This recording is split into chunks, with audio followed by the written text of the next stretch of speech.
CNN military analyst Colonel Cedric Leighton is joining us. Colonel, what's your take on this reporting that Russia is withdrawing forces around Kyiv as part of a major strategy shift?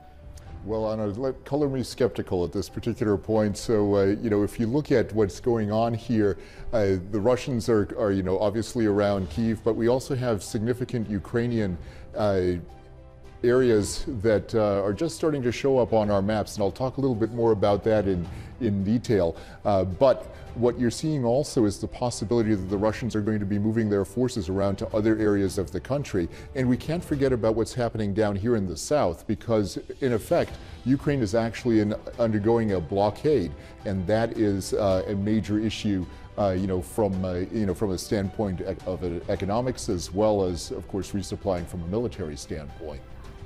Russia saying now its primary focus is, quote, the liberation of Donbass. And we talked about where that is and its significance with Jim earlier. But what would you expect in terms of the change in this battle on the ground?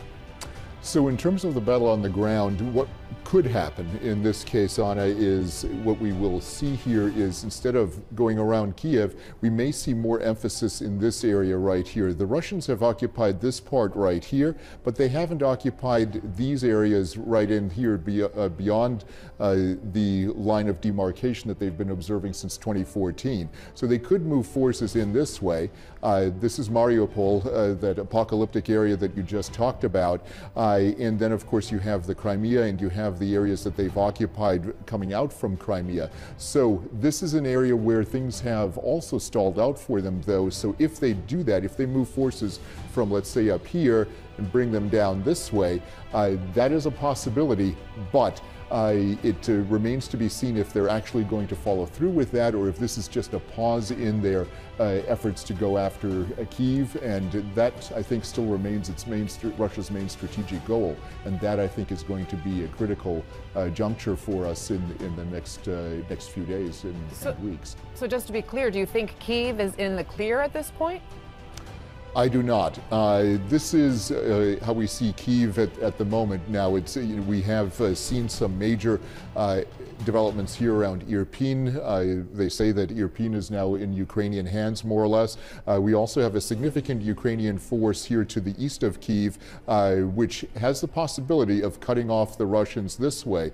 But by no means does this mean that Kyiv is in the clear, because the Russians are using artillery, both medium-range and long-range artillery, to pummel Kyiv, and we've had reports from people on the ground there saying that they are still getting a lot of shelling. There also are aerial attacks that are being mounted in the region, so by no means is this a let-up at all, and we have to be very careful believing what the Russians are telling us, either from their folks in Moscow or from their diplomats negotiating with the Ukrainians in Turkey.